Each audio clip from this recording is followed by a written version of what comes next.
Bonjour, bonjour, bienvenue dans cette nouvelle vidéo. Allez, un petit peu de géométrie, ça tombe bien, c'est jeudi, donc il faut en parler un petit peu. Bon alors, il n'y a pas encore de géométrie sur cette chaîne, vous allez me dire, bah si, maintenant du coup il y en a.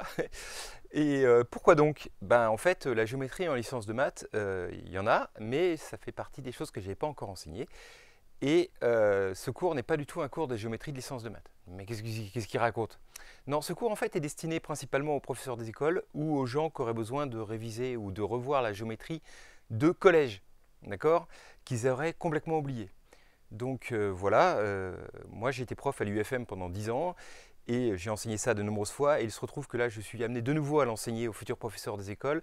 Et donc ce but c'est destiné à ceux qui ont arrêté la géométrie au collège ou en seconde, qui n'en ont pas fait du tout et qui disent oh là là là là, mais dis donc, il y a des épreuves de géométrie au concours du professeur des écoles.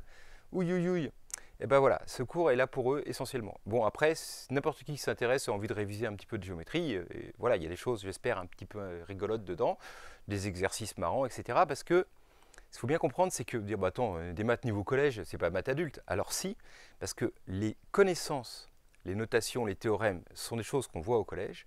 Par contre, les raisonnements sophistiqués à plusieurs étapes et tout ça sont des raisonnements qu'on va demander à des adultes. Hein. D'accord? Aucun élève de collège ne pourrait résoudre, alors peut-être des surdoués, mais les exercices qu'on va voir ou qui tombent au concours de professeurs des écoles. Vous voyez, ça demande quand même une réflexion, même avec des outils simples et des réflexions relativement avancées. Quoi. Ok? Donc, bref, voilà, donc si ça vous intéresse, j'espère que ça vous intéressera, et puis bienvenue dans ce petit club. On va faire donc a priori 5 vidéos hein, de géométrie pour apprendre tout ça. D'ailleurs, je spoil un petit peu, la cinquième, ce sera des extraits de concours de professeurs des écoles avec les corrections de ce qu'il fallait faire. Hein. D'accord? Donc c'est vraiment a priori ciblé dans ce truc-là, mais les premières vidéos, c'est de la géométrie générale. Ok, donc la première, on va apprendre plein de mots, le vocabulaire de la géométrie. Normalement, j'espère vous connaissez déjà pas mal de choses. Allez, je vous spoil un petit peu, je vous ai mis un petit peu en vrac là, voilà, la définition de plein de points de... Vous voyez, ça va foisonner là, en, je sais pas, une demi-heure, trois quarts d'heure, je sais pas combien de temps ça va durer, on va voir plein de nouveaux mots ou d'anciens mots, savoir ce que ça veut dire, un peu tous ces trucs-là. Donc si tout ça, vous regardez vite fait, vous dites oui, non, mais je connais tout, bon, bah à la rigueur, vous pouvez passer à la vidéo suivante, c'est pas un souci. Et puis sinon, bah, de toute façon, vous allez apprendre des trucs, j'espère. Voilà, voilà. Allez, on attaque tout de suite. Donc en géométrie, voilà, on étudie des éléments qui s'appellent des points et des figures planes qui sont faites avec des points ou des figures ou des solides qui sont faits avec des points. D'accord? Donc le point, c'est l'élément de base de la géométrie. C'est un élément de notre ensemble et donc ça n'a pas de définition. Hein. Je veux dire, voilà, on est dans la théorie géométrique. Il faut toujours poser des axiomes. Donc il existe des choses qu'on appelle des points. Okay, et donc un point, c'est quelque chose qu'on ne peut pas couper. Vous voyez, c'est voilà, un infiniment petit, un truc qu'on ne peut pas couper en deux. C'est bien plus petit qu'un atome ou qu'un quark, tout ça. Vous voyez, c'est déjà, on est dans l'abstraction d'un truc qui n'existe pas. D'accord? Parce que dans la vraie vie, je veux dire, il y a toujours une dimension pour quelque chose. Donc là, non, un point, il n'a pas de dimension, dimension 0. Et pourtant, ça existe, vous voyez. Alors voilà, donc ça se note avec une lettre et généralement une petite croix, et sous-entendu que c'est l'intersection des croix. Parce que je prends un peu le prisme toujours du professeur des écoles. Si vous mettez une figure comme ça, vous demandez à des élèves de tracer une ligne qui relie A et B, eh bien ils vont prendre leurs règles et ils peuvent prendre une droite qui coupe la lettre A et qui coupe la lettre B, vous voyez, et se moquer complètement des petites croix. Hein. Il y a des X à côté, mais on s'en moque. Vous voyez, il faut passer par A et par B. Donc voilà, cette convention-là, que le point il se trouve au milieu de la croix, elle n'est pas forcément évidente non plus. Mais c'est ça. Ok, bon voilà, donc on a des points, ok, on va voir qu'on peut faire plein de choses avec, hein, des figures, des polygones, ça. Enfin. Ok, allons-y doucement. Donc, première étape, une droite. Alors une droite, qu'est-ce que c'est? C'est un ensemble de points alignés qui peut être noté soit par une grande lettre, soit par une petite, mais en tout cas entre parenthèses. Ok, la notation standard de ça. Et donc dès qu'on a deux points, eh bien, ça définit une droite du plan qu'on note AB, c'est-à-dire la droite qui passe par A et par B. Ok, je vous ai fait un petit dessin. Donc voilà la droite AB. Donc normalement, vous connaissez déjà. Néanmoins, il y a un problème parce que dans ma définition, j'ai dit une droite, c'est un ensemble de points alignés. Mais qu'est-ce que c'est que des points alignés? C'est des points qui sont sur une même droite en tournant. J'aurais pu dessiner un cercle, vous dire voilà, j'appelle ça une droite. C'est l'ensemble des points qui sont sur cette figure, qui sont donc alignés. Ça veut dire quoi être aligné? Ça veut dire être sur une figure comme ça. Non, bah non. Vous voyez, ça, il faut expliquer qu'est-ce que c'est que des points alignés. Donc, Voilà, donc c'est à vous de réfléchir. Tiens, bah, réfléchissez-y un petit peu, avant de zapper directement là. Comment vous essayeriez d'expliquer que des points sont alignés ou pas? Hein, pour alimenter votre réflexion, dire là, normalement, vous savez s'ils sont alignés ou pas, donc vous savez qu'ils ne le sont pas, mais comment pourriez expliquer? Pourquoi? Oui. Et donc voilà, je vous laisse encore un peu réfléchir. Et en fait, pour alimenter votre réflexion, pour vous aider, encore un petit indice, je vous dis tiens, si voilà, je note les distances entre A et B, entre A et C et entre B et C, est-ce que c'est possible que cette longueur-là soit égale à 10, celle-là soit égale à 3 et celle-là soit égale à 4? Donc, bah oui, pourquoi pas? Alors, non, c'est pas possible. Pourquoi? Bah parce que, vous voyez, si là c'est 3 plus 4, ça fait 7, et là ça fait 10, c'est pas possible. Il y a l'idée que le trajet en ligne droite, c'est le trajet le plus court. Ça ne peut pas être plus court de passer par B que d'aller directement à C, vous voyez. Et donc, en fait, on a l'inégalité triangulaire, parce que ça, bon, je spoil un petit peu, mais ça, c'est un triangle, hein, quand il y a 3 segments, 3 points. Et ben, en fait, la longueur d'un côté est toujours plus petite que la somme des longueurs des deux autres côtés. Ça s'appelle l'inégalité triangulaire. Et vous le savez bien, le trajet direct, c'est toujours le plus court que de passer par une étape intermédiaire. Hein. Eh bien, on dit que 3 points sont alignés si jamais c'est la même chose. Vous voyez, si je ne perds pas de temps à passer par B, eh ben, c'est que B était sur la route entre A et C. Et donc 3 points alignés, ça veut dire que le plus court chemin pour les deux A à C, il passe par B. Ok? C'est ça la définition. Hein. Donc voilà. Dans les axiomes de la géométrie, on dit qu'on a 2 points, on peut trouver une distance entre les deux. On prend une unité, on peut trouver un nombre qui permet de trouver une distance entre les deux. Et bien donc, si la somme des deux nombres est égale à celui-là, on dit que les points sont alignés. Il y a des exos comme ça en cinquième. Hein. Souvent, on dit, voilà, sachant que la mesure c'est 5,1, l'autre 4,2, et ça permet de faire des opérations sur les nombres décimaux comme ça sans le dire, et puis faire un petit peu de géométrie en même temps. Ok. Alors, donc les notations maintenant pour les segments, les demi-droites, les longueurs, tout ça. Donc on a vu que la droite qui passe par A et B, on la note AB entre parenthèses. Si on s'arrête, on part de C et qu'on s'arrête à D, on note CD comme ça avec un crochet. D'accord? Ça veut dire le segment CD. Ok, si je veux une demi-droite, donc une droite qui s'arrête d'un côté qui va jusqu'à l'infini de l'autre, et bah, du coup je mets un crochet du côté où ça s'arrête, une parenthèse du côté où ça continue. Ça c'est la demi-droite OM. Oui, parce que pareil, je n'avais pas dit, mais oui, même la droite, hein, on est de nouveau dans l'abstraction, parce qu'une droite, ça ne s'arrête jamais. D'accord? On n'est pas sûr que notre univers soit infini, mais en tout cas, une droite, c'est de longueur infinie déjà. Donc, vous voyez, bon. Mine de rien, on est quand même dans l'abstraction complète. Hein. Ok. Donc, si on met rien, comme vous l'avez vu dans la diapo précédente, là, quand je mets rien autour de PR, je colle PR, ça veut dire la longueur de PAR. Okay, donc ça, je peux ajouter AB plus AC sans rien marquer, je peux. Le crochet CD plus le crochet AB, ça n'a pas de sens. Vous voyez, il faut se méfier. Hein. Ces petits signes, parenthèses, crochets, ont un sens quand même. Hein. Ok. Alors, par exemple, si je prends un segment ST, eh bien, il y a un point qui s'appelle le milieu du segment ST, qui est celui tel que la longueur entre S et I soit égale à la longueur entre I et T. Ok ? Voilà, donc ça c'est la notion de milieu, de longueur, de segment, de demi-droite et de droite. Bon, normalement, ça pose pas trop de problèmes. Ok, alors continuons. Ah, alors, qu'est-ce que c'est qu'un angle? Alors généralement, les gens disent, bah oui, c'est deux demi-droites qui ont la même origine. Alors c'est plus précisément la partie du plan délimitée par deux demi-droites de même origine. Mais sauf que ça, c'est pas un angle, ça c'est un secteur angulaire. Oh, tu chipotes, c'est un angle, c'est un angle. Alors en fait non, parce que voilà, parce que en fait, que je lui dis tiens prends un angle droit, vous n'allez pas me dire bah oui mais alors il est où?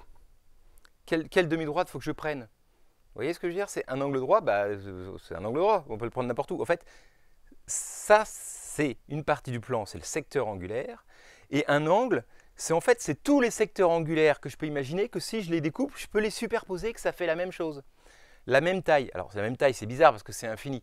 Vous voyez, mais c'est l'ensemble de toutes les demi-droites avec une autre origine, là, mais que si je les mets dessus, boum, ça se superpose parfaitement. C'est ça un angle. D'accord? Donc quand je dis, bah, tiens, regarde, entre ces deux droites, on obtient un angle de 45 degrés, il n'y a pas besoin de dire où elles sont. Okay, c'est une classe d'équivalence de secteur angulaire, si on veut parler un peu savant.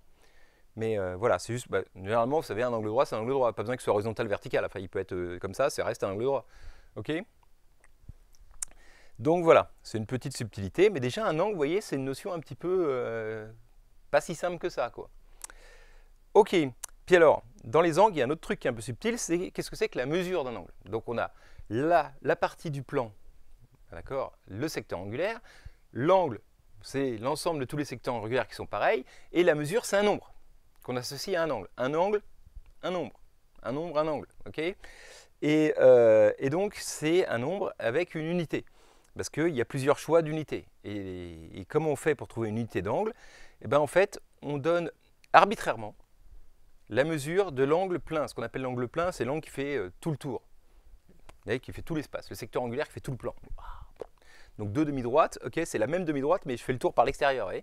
Ok, on donne une valeur à ça, et puis après, on dit, bah, du coup, la moitié, c'est la moitié, le quart, on fait par proportionnalité. Vous voyez, on trouve des mesures pour n'importe quelle. On dirait un huitième de cercle, bah, c'est un huitième de ce que j'avais décidé qui était pour tout le tour. Et alors, il y a plusieurs conventions. Les Anglais comptent en grades, donc ils ne font jamais comme tout le monde. Hein. C'est comme pour les miles, etc. Enfin bref. Donc voilà, un tour complet, c'est 400 grammes, donc un demi-tour, c'est 200, donc un quart de tour, c'est 100, etc. Nous, on compte en degrés, d'accord, depuis très très longtemps. Et donc, un tour, on dit que c'est un virage à 360 degrés, on est revenu, enfin, on n'a pas changé de direction en fait. Un virage à angle 180 degrés, c'est qu'on fait demi-tour. 90 degrés, c'est qu'on tourne à angle droit, etc. Hein, d'accord. Et les mathématiciens, qui aiment bien compliquer tout quand même, hein, ils comptent en radians. Qu'est-ce que c'est que ça? Non mais franchement, quoi. Mais c'était quand même plus simple 360 que 2π. Mais quelle idée de prendre 2π? Alors, l'idée fondamentale, qui n'est pas bête, c'est de se dire, bah oui, mais enfin que tu prennes 400, 360 ou, je sais pas moi, 28 racine de 2, c'est une convention qui repose sur, parce que on imagine 360, ça se divise par 1, 2, 3, 4, 5, 6, donc du coup, on a pris ça pour pouvoir couper, c'est sympa comme nombre et tout, mais il n'y a pas vraiment de raison, c'est arbitraire. Alors que 2π, c'est la longueur du petit cercle que j'ai marqué de rayon 1 là. Vous voyez, donc en fait, ils se sont dit, tiens, bah, qu'est-ce qu'on va prendre comme mesure de l'angle? On prend le cercle de rayon 1, donc on appelle le cercle trigonométrique, et puis ben, pour déterminer un angle, on va juste prendre la longueur du petit bout de cercle qu'il y a là. Vous voyez? Donc le cercle complet, ben, ça fait mesure 2π, la moitié du cercle, ça mesure π, le quart de cercle, ça mesure π sur 2. On va prendre ça comme mesure d'angle. L'avantage, c'est que ce n'est pas arbitraire. Ça représente quelque chose concrètement. Vous voyez, autant 360, c'est vraiment 360. Pourquoi? Parce que ça m'a pété dans la tête de prendre 360. Autant là, ça repose quand même sur un objet géométrique. Vous voyez? C'est l'idée, c'est que là, quelque part, c'est une définition un peu logique. Ça dépend de la chose. Et puis pour calculer les longueurs de morceaux de cercle, c'est hyper facile. Vous voyez, si je suis en degrés, combien ça mesure avec l'angle de 45 degrés, le morceau de cercle? Oh là là. Je le prends en radian, pi sur 4, ah ben ça mesure pi sur 4. Donc, il y a des difficultés d'un certain point de vue, mais d'un autre côté, il y a des choses que ça simplifie pas mal. Donc c'est pour ça qu'on aime bien les radians. Pas que pour embêter le monde, c'est parce que ça simplifie pas mal. Alors, si vous êtes curieux et subtil, vous avez remarqué que j'avais mis une petite flèche là. D'accord? Et que dans les autres exemples d'angles, j'ai mis des petites flèches aussi.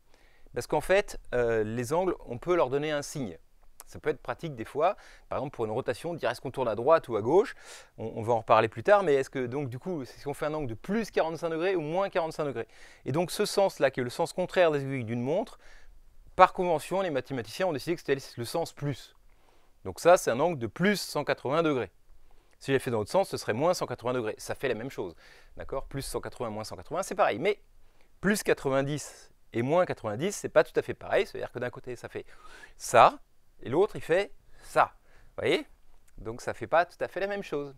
Mais bon, c'est des petites subtilités. On ne va pas beaucoup parler d'angle orienté, de signes d'angle. Hein.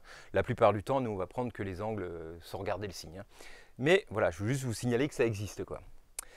Donc voilà, donc un demi-tour, c'est soit pi radian, soit 180 degrés. Hein. Si je ferais un quart de tour, bah, du coup, c'est la moitié de pi, bah, pi sur 2, ou la moitié de 180, 90. Ok, puis alors on peut faire des choses comme ça. On peut faire plus qu'un tour, c'est pas interdit. Vous voyez, ça peut arriver, hein, vous avez déjà vu des fois en skate, oh, il a fait un 1080, c'est-à-dire qu'il a fait 3 tours. Bon, bah voilà, si je fais un tour plus un demi-tour, bah, du coup, ça fait 2π plus pi, ça fait 3π. Ou ça fait 360 plus 180, ça fait 540 degrés. Ok? Et donc le double 1080. Ok. Et puis donc voilà, donc si je vais dans l'autre sens, là, ça fait par exemple moins pi sur 4 ou moins 45 degrés. Ok? Voilà, voilà. Alors vous allez me dire, bon, mais c'est quand même encore compliqué ces histoires de radians. comment on fait pour passer de radian à degré, de degré à radian? C'est pas évident, pi sur 4 moins 45. Ah ben en fait si.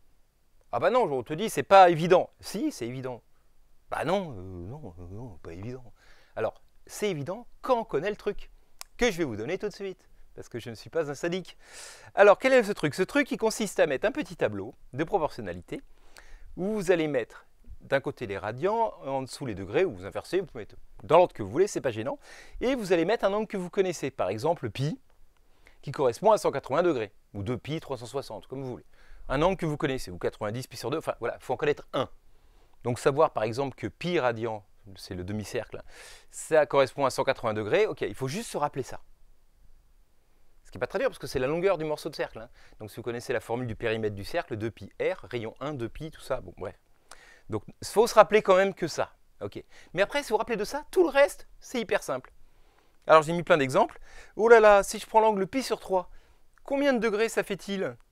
Eh bien, ce tableau est un tableau de proportionnalité. Ça veut dire que si je prends ce nombre-là, pour passer à pi sur 3, je divise par 3, eh bien je prends 180, je divise par 3, et bim, je trouve 60. Pi sur 3, c'est 60 degrés. Maintenant, prenons par exemple 30 degrés. Oh là là, 30 degrés, mais combien ça fait en radians? Eh bien, soit je reprends d'ici, soit je reprends d'ici, hein, j'ai le droit dans les deux cas. Soit je dis, bah, c'est un sixième de 180, ou c'est la moitié de 60, donc c'est la moitié de pi sur 3, ou un sixième de pi sur 6, de pi, bah, c'est pi sur 6. Ok? Et oh là là, attendez. Et donc si je prends 3 pi sur 4, bah, faut que je multiplie lui par 3, que je divise par 4. Bon, bah alors lui, je vais commencer par diviser par 4, ce sera plus facile. Divise par 2, 90, divise par 2 encore 45, et après je multiplie par 3. 3 fois 45, 135, bam, 135 degrés. On peut faire ça avec tous les nombres? Alors oui, la preuve, je vais faire pour 1 degré. Petit angle. Bah, 1 degré, par quoi faut que je divise 180 pour obtenir 1? Bah, par 180. Donc ça fait pi divisé par 180. Ok? Et puis si j'ai 1 radian, ça fait combien de degrés? Bah alors, là il faut que je divise pi par pi pour obtenir 1. Donc il faut que je fasse 180 divisé par pi. Et j'obtiens, 180 divisé par pi degrés. Ok, ça tombe pas juste, mais c'est pas grave. Pour ça que les radians, on n'aime pas trop 1 radian, ça fait quoi? On aime bien les nombres entiers. Ah bah non, avec les radians, c'est pas les nombres entiers qui sont sympas, c'est les multiples de pi. Dire bon maintenant, mais si je prends un angle vraiment à la noix, genre 37 degrés. Ah, 37 degrés, tu n'as pas de trouver une formule, hein, parce que là, c'est un angle qui correspond à rien, c'est pas 30, 60, c'est pas un multiple de simple. Hein. Ok, ben comment je fais? Pas très dur, parce que j'ai trouvé que 1 degré, c'était pi sur 180. Donc 37 degrés, c'est 37 fois plus. Donc c'est 37 fois pi sur 180. Donc ça fait 37 pi sur 180. Voilà, et pour n'importe quel nombre, c'est pas plus bête que ça. Je fais mon petit tableau et je peux convertir sans aucun problème des degrés au radian. Ok? Alors dire, oui, bon, ça demande un petit peu d'entraînement, mais en vrai, c'est vraiment pas, conceptuellement, c'est vraiment pas très très dur. On s'en fait un monde, on se dit, oh là là, moi j'y comprends rien avec les radians, alors qu'en fait, bah, honnêtement, c'est pas si dur que ça. Enfin bref, j'espère que je vous ai convaincu. Après cette petite digression sur les mesures d'angle, revenons-en à nos moutons. Donc, alors quand deux droites se coupent, je ne l'ai pas encore dit, on va voir c'est deux droites sécantes, eh bien il y a 4 secteurs angulaires qui apparaissent dans mon plan. Ok? Et donc là, je vois qu'il y en a 4, il y a 2 grands et 2 petits, d'ailleurs qui ont l'air d'être bien superposables, c'est ceux-là à chaque fois. Donc en fait, j'en ai que 2, des angles. Et donc le petit, on dit qu'il est aigu, et le grand, on dit qu'il est obtus. Si on veut rapporter ça en mesure, si l'angle il mesure moins que 90 degrés, il est aigu, s'il mesure plus, il est obtus. Voilà. Et parfois, on est embêté parce qu'on prend 2 droites séquentes, dis donc les 4 ils sont pareils, on n'arrive pas à savoir lequel est le petit et lequel est le grand. Autrement dit, la mesure, c'est 360 divisé par 4, 90 degrés pour tous. Et bien dans ces cas-là, vous le savez, on dit que l'angle est droit. Ok? Donc voilà, et un angle droit, donc c'est l'ensemble des choses superposables à ça. Donc vous savez, c'est comme ça, c'est un angle droit. Il n'y a pas besoin de dire qu'il doit être vertical, horizontal. Et donc voilà. D'ailleurs, on essaye quand on enseigne en primaire de surtout pas toujours les mettre horizontaux verticaux pour bien que les élèves se rendent compte qu'il y a d'autres angles droits que les horizontaux verticaux. Ok, donc voilà, donc petit vocabulaire que vous connaissez. Alors, deux droites, donc s'il y a 2 solutions, 2 droites dans le plan, soit elles se coupent, soit elles ne se coupent pas. Jusque-là, bon, voilà. Donc quand 2 droites dans le plan ne se coupent pas, on dit qu'elles sont parallèles, voilà, avec un R et 2 L. Et si elles se coupent, eh ben, on dit qu'elles sont séquentes. Bon, ok. Voilà, comme elles se coupent, sécateur, sécante. Hein, ok. Très bien. Alors, quand elles se coupent, mais qu'en plus elles forment un angle droit, alors on le dit qu'elles sont perpendiculaires. Voilà, tout ça, encore un peu de vocabulaire. Hein. Ok, donc perpendiculaire implique sécante, hein, bien évidemment. Alors, dans l'espace, il y a une petite subtilité. Parce que là, j'ai deux droites, là, vous voyez, j'ai pris un cube pour visualiser dans l'espace, hein, en dimension. Donc là, ces deux droites-là, eh bien, en fait, elles sont dans un même plan. Le plan qui, vous voyez que si je coupe mon cube là, par la diagonale, comme ça, de chaque côté, là, j'obtiens un plan qui contient les deux droites. Les deux droites donc, sont bien dans un plan, elles ne se coupent jamais, donc elles sont parallèles. Ok. Intuitivement, une autre façon de le voir, c'est clair qu'elles vont dans la même direction. S'il y a deux personnes qui sont sur ces droites qui marchent les unes à côté de l'autre, eh ben leur distance ne varie pas. Elles vont dans le même sens, vous voyez, même si elles sont écartées, elles ont la même direction. Ok. Et pourquoi ils nous embêtent? C'est juste des droites qui ne se coupent pas. Alors non, parce que dans l'espace, on peut très bien imaginer deux droites qui ne se coupent pas et qui ne sont pas du tout parallèles. Alors là, il faut visualiser, parce que bah, si elles se coupent là, alors non, c'est un effet de... Je ne peux pas représenter dans l'espace, on est en dimension 2 sur votre écran. Mais donc, le cube est là pour que votre cerveau comprenne la troisième dimension. Mais vous imaginez un cube, prenez cette droite-là, là, qui est par terre, qui est posée, et celle-là qui est 20 cm au-dessus, hein, la rouge, là. Donc, elle passe au-dessus de la jaune, elle ne se touche pas. Okay. Pourtant, elle ne se coupe pas. Donc, est-ce que ça existe de droites qui ne se coupent pas et qui ne sont pas parallèles? Oui, bien sûr, mais dans l'espace, pas dans le plan. Ok, alors en plus celles-là, elles sont particulières parce que si je regarde du dessus, imaginez, je regarde cette face-là du dessus, ben, je vais les voir perpendiculaires en plus. D'accord? Non seulement je vais les voir séquentes, mais en plus perpendiculaires. Alors, donc ça veut dire que leurs directions, quelque part, vous voyez, sont perpendiculaires. Même si on ne peut pas dire perpendiculaire parce qu'elles ne se coupent pas. Perpendiculaire, c'est pour des droites qui se coupent. Donc, il faut trouver un autre mot, et on a trouvé un mot qui se dit orthogonal. Ok? Voilà. Donc, si vous voulez, hein, ça veut dire que ceux qui connaissent, mais sinon c'est pas grave, ça veut dire que voilà, les deux vecteurs qui sont là sont orthogonaux, hein, mais ça veut dire que les directions en fait des deux droites sont à angle droit, quoi. Ok? Les directions en fait de la droite, ça veut dire que toutes les droites parallèles, c'est la même direction. Ben là, je peux trouver une droite parallèle à la rouge qui est perpendiculaire à la jaune. Ok? Et c'est ça que ça veut dire que les droites sont orthogonales. C'est-à-dire que je peux trouver une parallèle à l'une qui est perpendiculaire à l'autre, alors elles sont orthogonales. Voilà, voilà. Bon, vous embêtez pas avec ça. On peut dire orthogonale dans le plan. Deux droites du plan qui se coupent à angle droit, on peut dire qu'elles sont orthogonales. Par contre, on ne peut pas dire que deux droites comme ça sont perpendiculaires. C'est un peu pénible, hein, ces histoires de vocabulaire. En gros, il y a toujours plus général, vous voyez. Donc, voilà. Deux droites qui... S'il y a une droite parallèle qui est perpendiculaire, c'est orthogonal. Mais du coup, si elles sont perpendiculaires, elles sont orthogonales. Bon, bref. Alors, donc...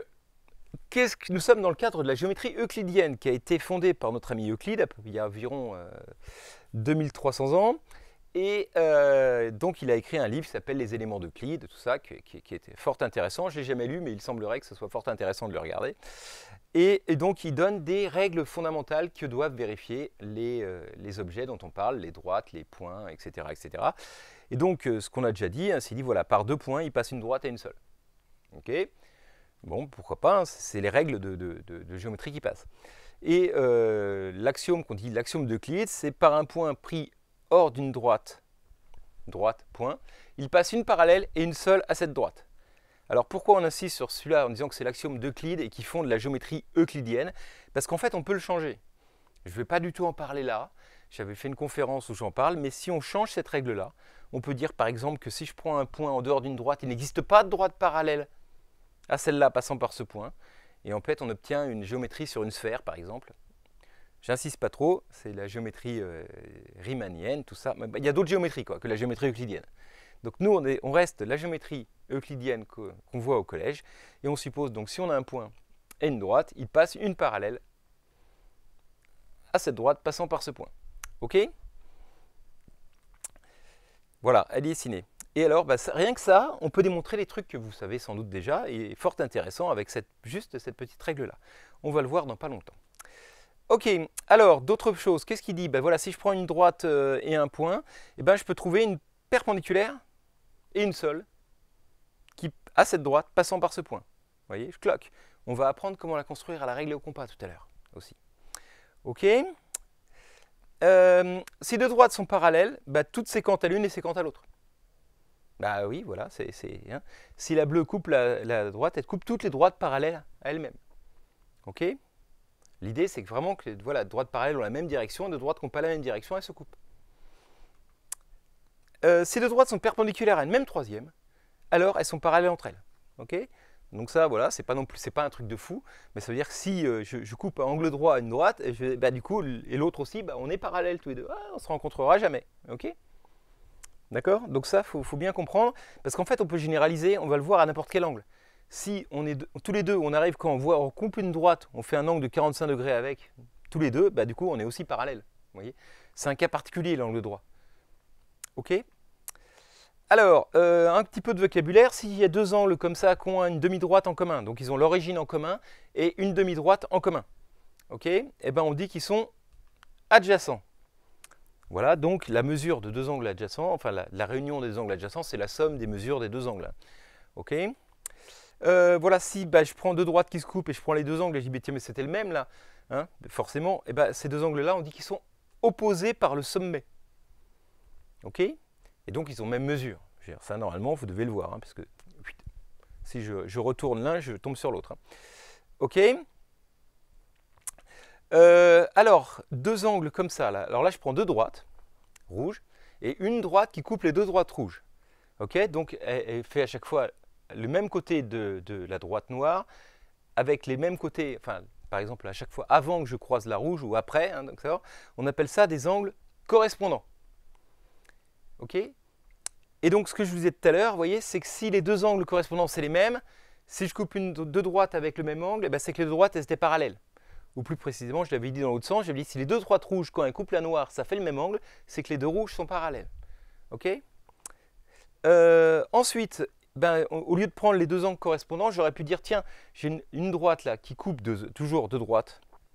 Eh bien, je prends alternativement un côté ou l'autre de ma droite noire et à l'intérieur du tube formé par les deux droites rouges. J'obtiens des angles donc, qui sont à l'intérieur et de côté alternés. Eh ben, on appelle ça des angles alternes internes. Ok? Donc il y a une configuration, hein, une droite qui est séquente à deux autres. Eh ben, les angles de ce côté-là, c'est alterne interne. Ok? Et puis donc vous avez deviné que si je les prends à l'extérieur, eh ben, du coup ça s'appelle alterne externe. Voilà. Et alors donc ce que je vous disais, le truc important, hein, c'est que les angles correspondants ou alterne interne ou alterne externe, ils sont égaux si seulement si les deux droites rouges sont parallèles. Okay? Donc celui-là, ce que je vous ai expliqué, hein, c'est une généralisation des perpendiculaires. Si les deux correspondants sont égaux, les droites sont parallèles. Mais après, vous voyez, c'est celui-là, je prends l'opposé par le sommet qui est égal à celui-là, j'obtiens les angles alternes internes. Donc si les deux angles alternes internes sont égaux, les deux droites sont parallèles. Okay? Et puis là, je prends les deux opposés par le sommet de ces deux-là, j'obtiens les angles alternes internes. Donc si ces deux-là sont égaux, eh ben, c'est que les deux droites sont parallèles.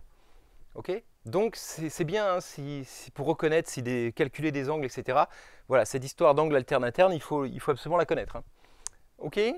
C'est une généralisation de deux droites perpendiculaires à la même sont parallèles. Hein. En fait, ça marche avec n'importe quel angle, quoi.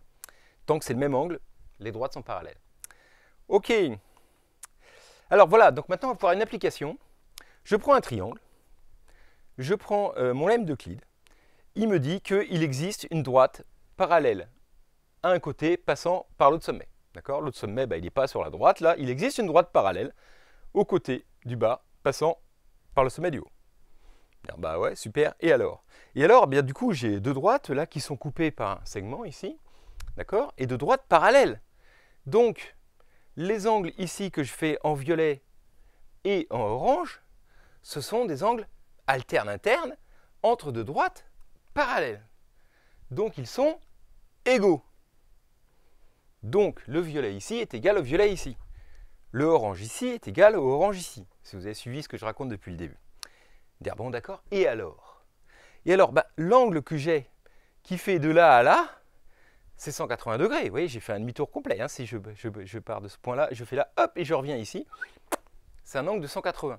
Et donc, comme j'ai trois angles adjacents dont la somme fait 180, bah, du coup, je vois que le violet plus le vert plus le orange, ça fait 180.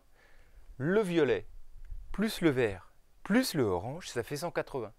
Et donc, je viens de prouver que la somme des trois angles d'un triangle est toujours égale à 180 degrés.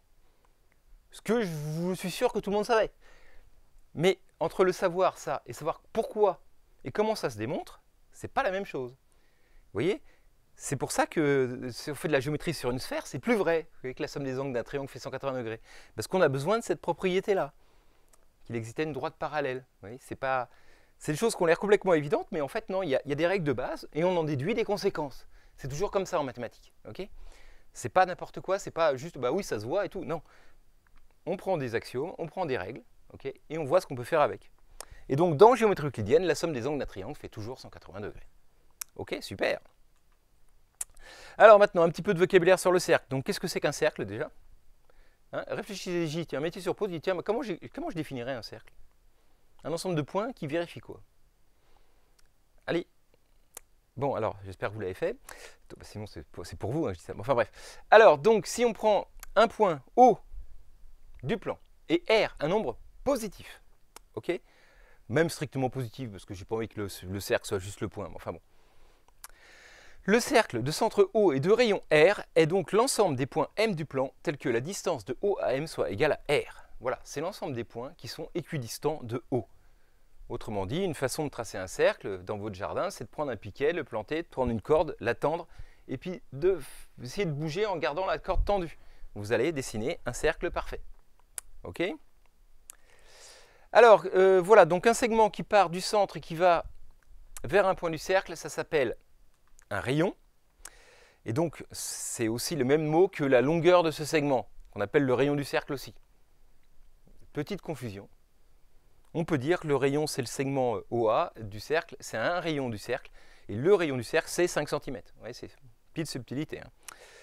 Ok, alors quand je prends une droite qui passe par O, elle coupe le cercle en 2 points. N'importe quelle droite qui passe par le centre coupe le cercle en 2 points, et donc le segment que j'obtiens en prenant ces 2 points d'intersection, c'est ce qu'on appelle un diamètre. Normalement, vous le savez, et on appelle aussi le diamètre la longueur d'un diamètre. C'est un peu confusionnant, mais c'est comme ça. Voyez, ok, donc si je prends 2 points sur le cercle n'importe où et que je les relie, le segment que j'obtiens là, ça s'appelle une corde. Et qu'est-ce qu'il y a d'autre? Il y a, si je prends une droite là qui passe par un point du cercle, mais qui passe que par un seul point du cercle, on dit que cette droite, c'est une tangente du cercle. Ok. Et la propriété qui peut servir, on ne sait jamais, c'est que si je prends donc le point de tangence là, ok, à une tangente, et bien le segment qui relie donc O à ce point de tangence, le rayon qui passe par le point de tangence là, il est perpendiculaire à la tangente. Oh là là, mais comment ça se fait ça? Bon, en fait, imaginez vous prenez la tangente ici à ce diamètre horizontal là. Normalement, tout le monde voit qu'il est vertical. Dire, ah oui, dans ce cas-là, ça se voit bien. Vous voyez, si je fais ça, la tangente, là, bah oui, elle est verticale, donc il n'y a pas de problème, il y a bien un angle droit. Bah, vous prenez ça et vous tournez votre cercle. Dans tous les sens. Vous voyez bien que la tangente, elle est toujours perpendiculaire au rayon. Vous voyez, ce truc-là, le jaune, si je le fais tourner, là, je le ramène. Bah, hop, ah oui, bah oui, il y a bien un angle droit. Ok? C'est pas une preuve mathématique, mais c'est juste pour que vous visualisiez. Ça me suffit largement que vous vous rappeliez de cette propriété. Ok? Voilà, voilà. Qu'est-ce qu'on a d'autre? La médiatrice. Ah, voilà un objet sympathique. Enfin, j'espère que vous allez vous en rendre compte. Alors, qu'est-ce que c'est que la médiatrice d'un segment? Eh bien, il y a plusieurs définitions. On va prendre celle qui vient généralement en premier. C'est une droite qui est perpendiculaire au segment AB et qui passe par son milieu. Okay, donc, on appelle ça médiatrice. Alors, c'est un nom un petit peu bizarre. Pourquoi donc est-ce qu'on appelle ça médiatrice? Pourquoi il y a une espèce de médiateur entre A et B là, qui serait en conflit, tout ça? Alors, je vais vous expliquer ça. Prenons un point M sur la médiatrice. Qu'est-ce que je peux en dire? Regardons les triangles qui passent. Donc le triangle qui relie M, A et B. Ok? Eh bien, il dessine donc 2 petits triangles là, si je prends la droite qui est là. Ok? Et qu'est-ce qu'ils ont ces 2 petits triangles? Ils sont tous les deux d'ailleurs donc ils ont un côté là qui est le même, c'est MI. Et la longueur entre IA et la longueur entre IB, c'est la même, puisque I est le milieu de AB. Donc j'obtiens 2 triangles rectangles qui ont leurs 2 côtés ici qui sont égaux. Vous me dire, bah oui, mais on n'a pas encore vu le théorème de Pythagore. Oui, mais on peut en déduire, donc vous me croyez pour le moment, que la longueur de ce segment, qu'on appellera l'hypoténuse, est la même de chaque côté. Donc si je prends un point M n'importe où sur la médiatrice, la longueur MA est égale à la longueur MB. Ok? Et en fait, on a la réciproque. Une autre définition de la médiatrice possible, c'est de dire que c'est l'ensemble des points du plan tel que MA égale MB. Ok? Parce que voilà, si un point est à la même distance de A et de B, eh ben forcément le triangle MAB est isocèle et donc la médiane, enfin on verra ça plus tard, mais passe par le milieu, mais c'est la même chose. Donc qu'est-ce que ça veut dire finalement? Ça veut dire que cette droite bleue, elle sépare le plan en deux parties. Vous voyez? Ceux qui sont d'un côté et ceux qui sont de l'autre. Et bien si je prends le point N de ce côté-là, ça veut dire que NA, il est plus proche de A que de B. Enfin que N est plus proche de A que de B, donc que NA est plus petit que NB.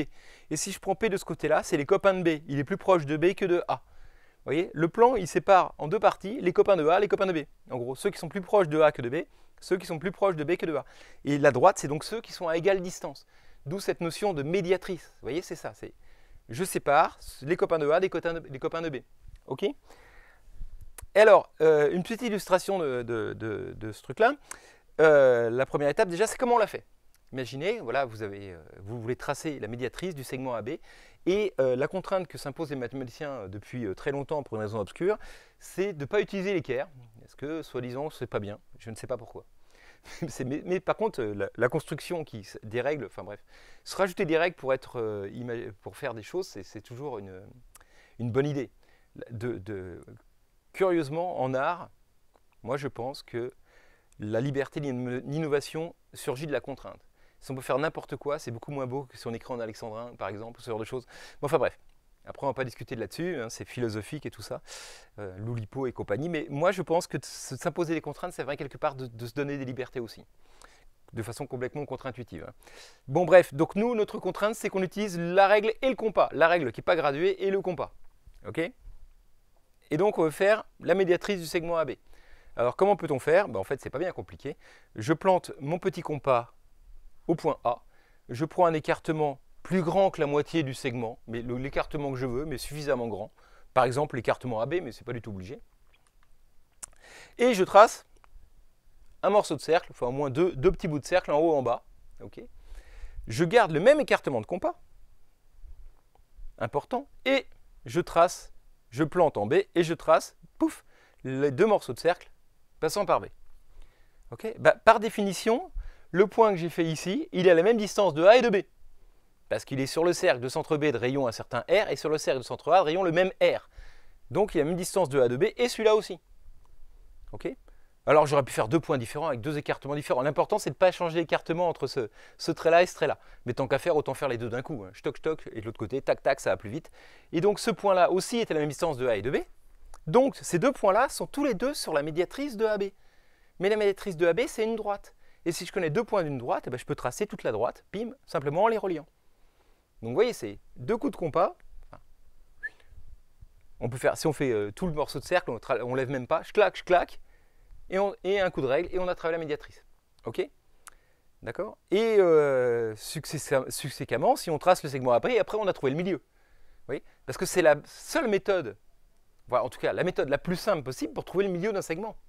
Parce qu'on ne peut pas mesurer, je vous rappelle, on n'a pas de règle graduée. On a un segment où il est le milieu. Et on trace la médiatrice.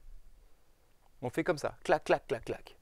D'accord? Donc il y a des problèmes de construction avec la règle et le compas, donc c'est important de le voir, hein, parce que dans les sujets qui sont tombés, il y a souvent tracer la figure qui est demandée, là, avec des contraintes de longueur, d'angle droit, etc. Laissez les traits de construction apparents. Hein. Donc ça veut dire que là, il faut laisser les petits morceaux de cercle. Hein. Il faut voir que vous n'avez pas arnaqué, que vous n'avez pas fait à l'équerre. Ok. Donc voilà comment on fait une médiatrice.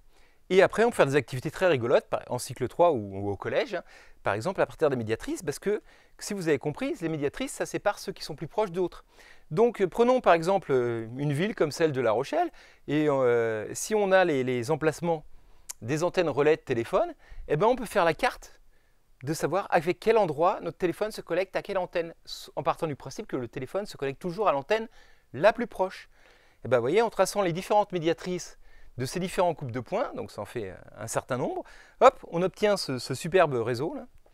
D'accord? Donc vous voyez, cette droite-là, c'est la médiatrice entre ces deux-là. Cette droite-là, c'est la médiatrice entre ces deux-là, et ainsi de suite. Celle-ci, ici, c'est la médiatrice entre ces deux-là.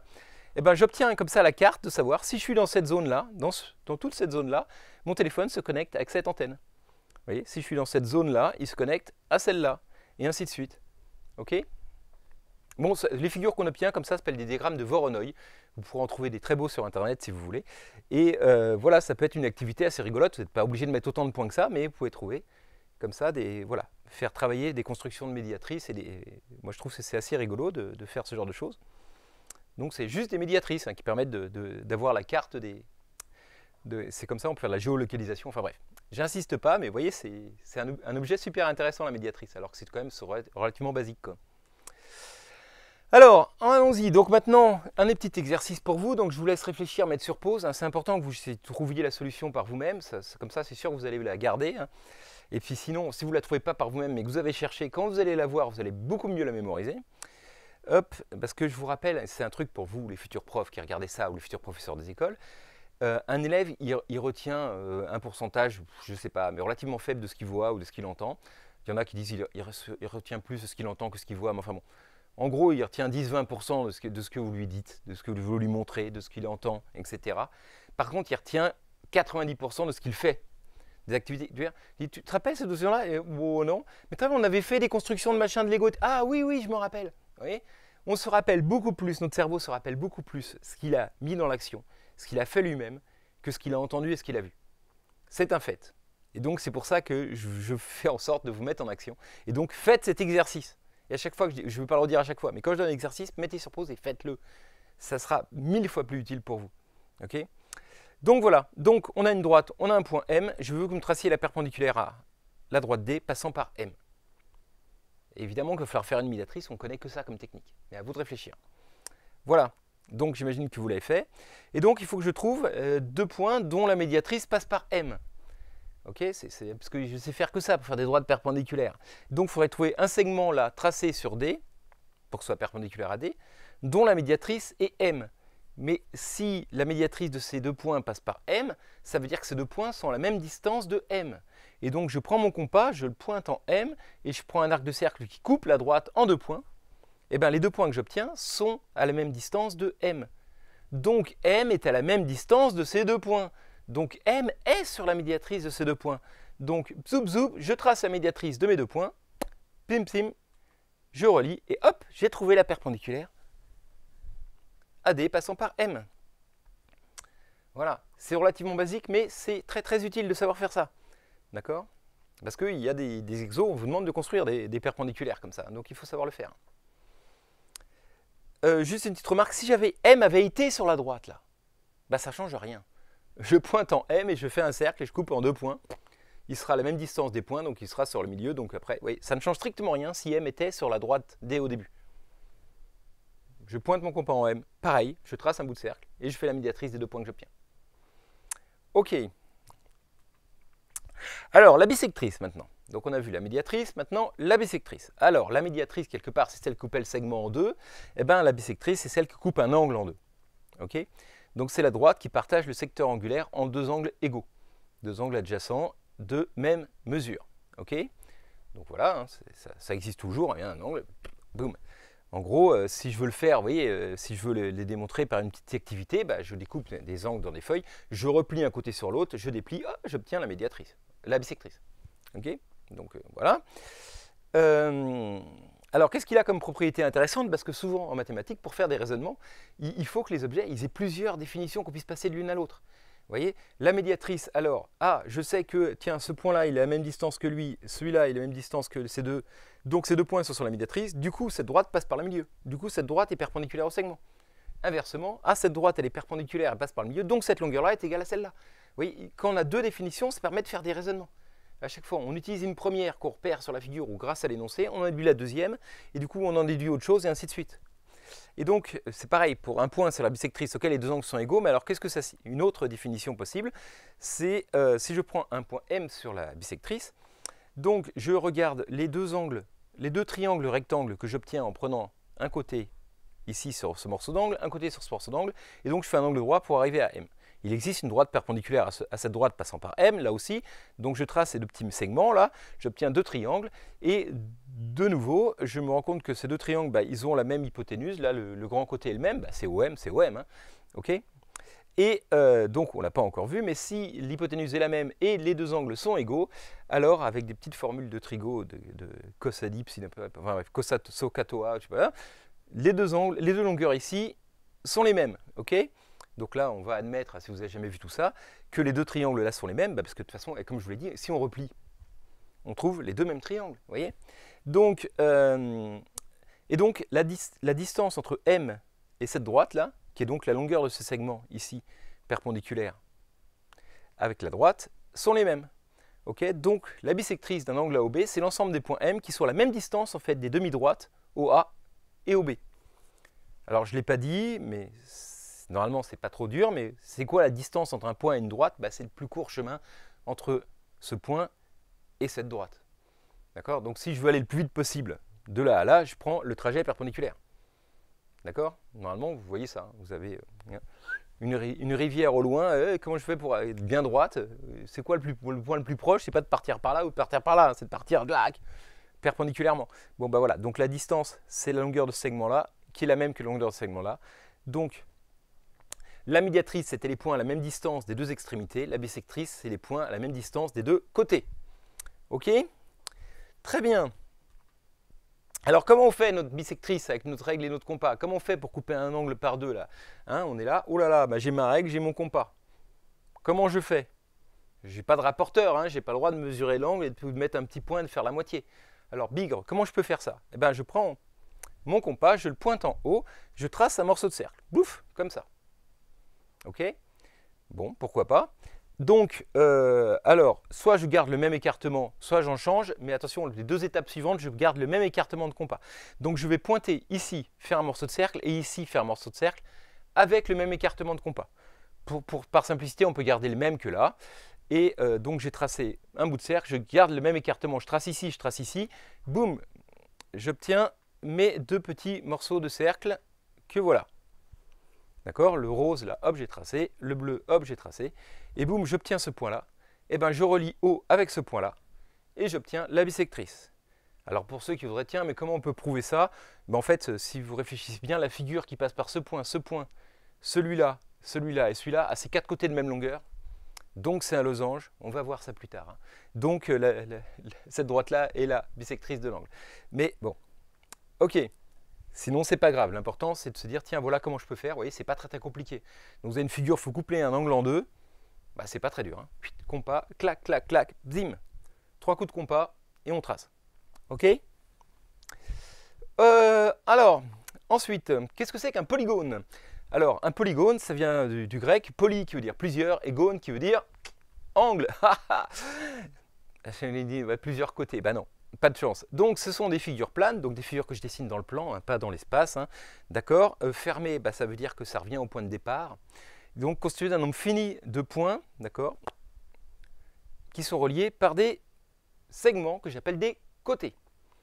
Ok? Donc, autrement dit, je prends un point A, je relie à un point B, je relie à un point C, ainsi de suite, clac, clac, clac, et à la fin, je reviens sur le point A. Donc, voilà un exemple de polygone qui a 1, 2, 3, 4, 5, 6 côtés. Et donc, quand il a 6 côtés, c'est un hexagone. Ok? Parce que souvent on dit, ben non, un hexagone, c'est pas comme ça. Alors non, il ne faut pas confondre hexagone et hexagone régulier. Hein. Ça, c'est un hexagone. Ok? Voilà, donc c'est un exemple, hein, c'est un polygone. Ok. Alors, dans les polygones, on va commencer à prendre un mot un petit peu particulier. On va dire, il y en a, ils sont convexes, il y en a, ils ne sont pas convexes. Alors même, c'est même pour, je dis polygone, mais n'importe quelle figure plane, elle peut être convexe ou pas convexe. Qu'est-ce que ça peut bien vouloir dire, ce terme-là? Eh bien, je vous l'ai dit là, hein.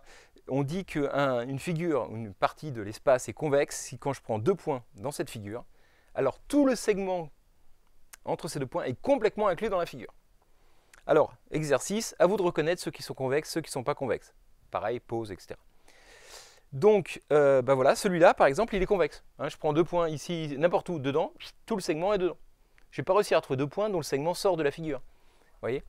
Par contre, lui, bah, si je peux, si je prends un point là près du sommet ici, un point près du sommet ici, je les relie par un segment, clac, ah, ça sort de la figure. Vous voyez?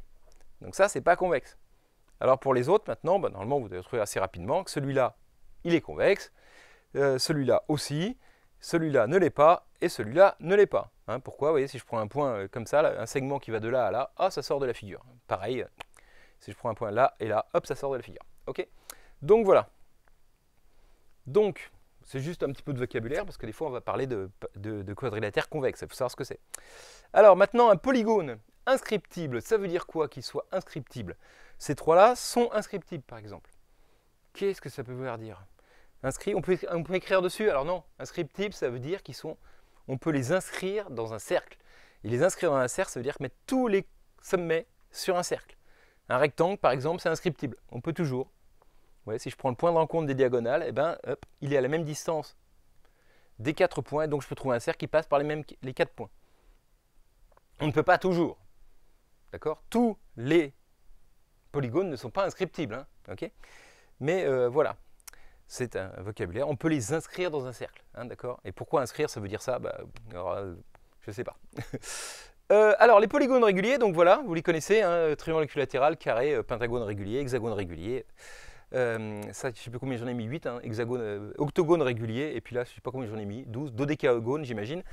Ok, bon bref, donc, ce sont, souvent quand je pose la question à mes élèves, c'est quoi un polygone régulier? On me répond, bah, c'est facile, c'est un polygone dont tous les côtés ont la même longueur. Et je leur dis non. Parce que vous voyez, mon hexagone de tout à l'heure, là, il a tous ses côtés de même longueur ou pas loin. Celui-là, là. Je pourrais faire en sorte que tous les côtés aient la même longueur en bougeant un petit peu eux, et c'est pas du tout ce que vous appelez un hexagone régulier. Donc non, régulier, c'est plus fort que ça. C'est non seulement tous les côtés à la même longueur, mais en fait, il faut que tous les sommets jouent le même rôle par rapport à mon... Oui, je ne peux pas déterminer quel sommet est lequel. Dans un polygone régulier, tous les sommets ont exactement les mêmes propriétés, les mêmes rôles. Je ne peux pas dire, tiens, le sommet qui a les côtés les plus longs ou le angle le plus large.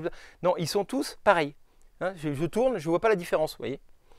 Et donc, il faut que non seulement les côtés soient égaux, mais que les angles sont égaux. Un polygone régulier, donc c'est un polygone dont tous les côtés ont même longueur et tous les angles ont même mesure. Ok? Voilà, alors vous me dire, ok, ben, du coup, ben, ouais, c'est simple comme forme. Alors attention, parce que là, je vous ai dessiné les polygones convexes. Ok? Mais je n'ai pas dit qu'ils étaient forcément tous convexes. Donc, par exemple, voilà un polygone régulier. Et en voilà un autre. Et en voilà un autre. Hein? Alors attention, parce que jusqu'à présent, je ne l'avais pas dit, mais hein, ça peut se recouper, les segments d'un polygone. Ça, c'est autorisé. Je n'avais pas dit que ce n'était pas autorisé, ça. Je prends des points, des segments, je claque, claque, claque, claque. Ça peut se recouper. Quand ça se recoupe, on va le revoir après, mais on dit que le polygone, il est croisé. Ça se croise, les segments. Ben ça, c'est autorisé. D'ailleurs, ça fait des belles figures, ce serait dommage de ne pas s'autoriser. Vous voyez? Donc, il faut se méfier, parce que souvent, on croit que tous les polygones sont convexes. Mais que nenni, il peut y avoir des polygones croisés. Ok? Et ça, c'est des polygones réguliers en plus. Hein, d'accord? Vous voyez bien que tous les sommets jouent le même rôle. Je ne peux pas déterminer lequel est lequel. Ok. Et donc, une autre façon de caractériser les polygones réguliers, c'est toujours pratique, c'est d'avoir tous les côtés de même longueur et qu'ils soient inscriptibles dans un cercle. C'est équivalent. Si je sais qu'ils sont tous sur un cercle et qu'ils ont tous la même longueur, alors les angles sont automatiquement égaux et le polygone est automatiquement régulier.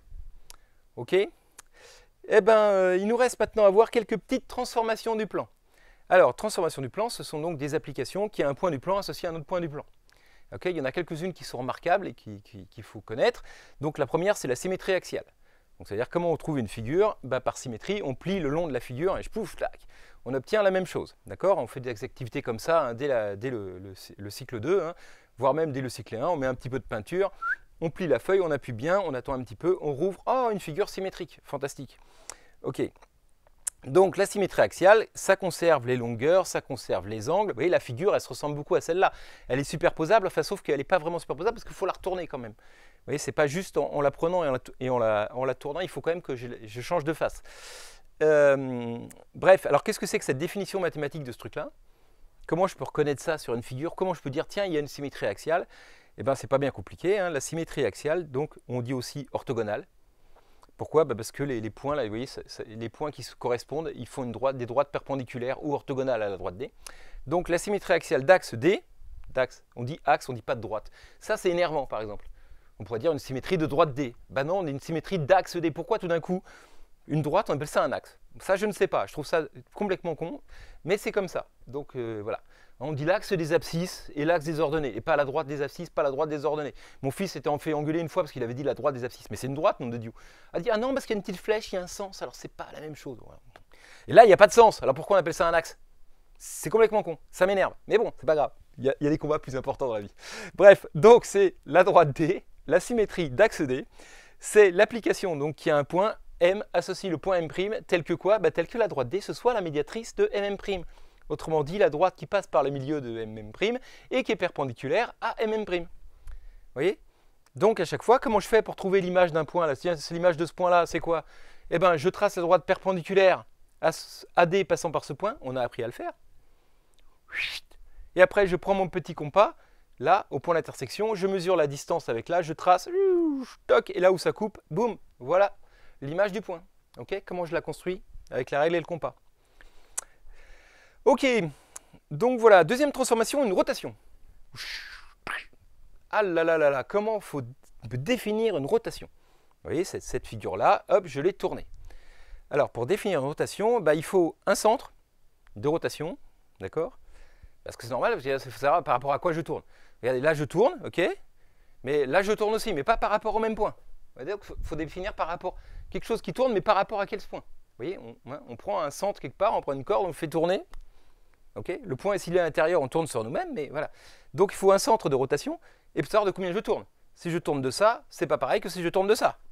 D'accord? Donc il faut savoir de combien on tourne et comment on peut mesurer de combien on tourne. Bah, c'est un déplacement sur un cercle, d'accord? On pourrait se dire, bah, c'est la distance qu'on parcourt. Mais sauf que ce point-là, il parcourt plus de distance que ce point-là. Vous voyez bien, parce que plus on est loin du centre, plus on va faire un long trajet. Hein, quand on est à l'armée, qu'on est tous en rang, tous bien alignés, qu'on doit tourner, eh ben celui qui est près de l'axe, il fait ça. Et celui qui est tout au bout, il fait des énormes pas pour rester aligné. On ne voit pas tous à la même distance, pas tous à la même vitesse. Mais par contre, ce qui est commun à tous ces points-là, c'est l'angle. D'accord? L'angle de départ, l'angle d'arrivée, c'est le même. Okay? Donc, une rotation, pour la définir, il faut un centre et un angle. Ok? Donc, on prend un point et alpha un angle. La rotation de centre O et d'angle alpha, eh ben, c'est l'application du point qui à tout point M associe le point M' qui vérifie que la distance OM est égale à la distance OM'. Donc il est sur le cercle de centre O et de rayon OM. On peut tracer cercle avec le compas. Hop. Okay. Et tel que l'angle entre les deux soit égal à alpha. Et d'où cette notion de signe d'angle. Vous voyez ce que je disais tout à l'heure. Là, dans ce cas-là, c'est bien de mettre une flèche, c'est bien de dire c'est plus alpha ou moins alpha, ça dans quel sens on tourne. Là, par exemple, on tourne dans le sens négatif, parce que j'ai pris le sens aiguille d'une montre. Donc ça, c'est une rotation de moins, je ne sais pas, 80 degrés, ou je ne sais pas ce que j'ai mis, ou 100 et quelques degrés. Ça a l'air d'être obtus quand même. Ok? Mais voilà. Donc, dans ce sens-là, ça peut être utile d'avoir des signes aux angles, pour dire dans quel sens on tourne. Hein, quand vous modifiez vos images, que vous n'avez pas de bol, vous avez tourné l'appareil photo dans le mauvais sens et vous voulez les regarder, ben vous cliquez plus 90 ou moins 90. Ok? Bon, bref. Donc voilà la rotation. Dernière transformation qu'on va voir aujourd'hui, les symétries centrales. Alors, qu'est-ce que c'est qu'une symétrie centrale? Donc c'est l'application là qui, vous voyez, qui fait ça. Donc c'est mon truc, là je l'ai retourné, hop là je l'ai décalé. Et bah alors la définition, en fait, les petits malins me disent souvent, hein, ils voient, ah bah c'est une rotation d'angle 180, ce qui est vrai. Mais il y a plus simple. En fait, ce qu'il faut que je repère, c'est qu'à chaque fois les points qui sont correspondants, le segment il passe par O et les longueurs de chaque côté sont les mêmes. Donc en fait, une symétrie centrale, c'est simplement l'application qui a un point M associe le point M', tel que O soit le milieu de MM'. Vous voyez, c'est un peu comme la symétrie axiale où il fallait que le milieu de MM' ce soit sur la droite et perpendiculaire. Bah là, il n'y a qu'un point, donc il faut que O soit le milieu de MM'. Ok? Donc voilà, donc ça c'est pas très dur, on a un point M, on a un point O, on trace la droite OM, on reporte la longueur de l'autre côté, bim, on trouve le point M'. On peut construire la symétrie centrale comme ça facilement. Ok? Et donc c'est aussi la rotation de centre O et d'angle 180. Ok? Donc les symétries axiales, c'est facile à faire à la règle et au compas. Les rotations d'angle bizarre, non, ça on ne sait pas trop faire. Ok? Mais ça c'est faisable. Enfin bref, allez, je vais m'arrêter là. Oula, pour cette première vidéo, ça suffit. Il faut rester serein. On a déjà vu plein de notions. Donc voilà, maintenant on va en voir d'autres, hein. On va parler des triangles, des quadrilatères, on va voir plein de propriétés, mais enfin bref, pour démontrer tout ce qu'on aura besoin pour le concours, mais ça suffit pour aujourd'hui, parce que là je pense que vous avez déjà la tête bien remplie, hein, le temps d'ingérer tout ça, respirez un coup, allez boire une tisane, et puis après vous pouvez regarder la suite. Hein. Allez, ciao, ciao. Hop, petite scène post-crédit, donc je remercie infiniment tous ceux qui sont restés jusqu'au bout, qui sont encore là, et notamment tous ces gens là qui m'ont donné des sous, parfois depuis 4 ans, j'ai une nouvelle couleur qui est arrivée, vous voyez, parce que Il y en a, ça fait déjà 4 ans qu'ils me donnent des sous tous les mois. Ces gens sont fous, mais je les aime. Et voilà, et puis donc le classement par total, donc ça c'est ceux qui ont donné le plus de sous. Donc je remercie encore 1, 2, 3 Imprime qui tient toujours la tête du classement. Il en est à plusieurs milliers d'euros, hein, donc incroyable. Ce mec est fou, mais merci. Et la durée de cotisation donne les couleurs. Voilà, donc les deux sont super. Ceux qui me soutiennent depuis très longtemps, ceux qui donnent des sommes pharaoniques. Franchement, c'est génial. Moi, ça me change la vie, donc je vous remercie encore infiniment. Allez, sur ce, bon courage à vous. Merci d'avoir regardé cette vidéo et à bientôt. Ciao, ciao.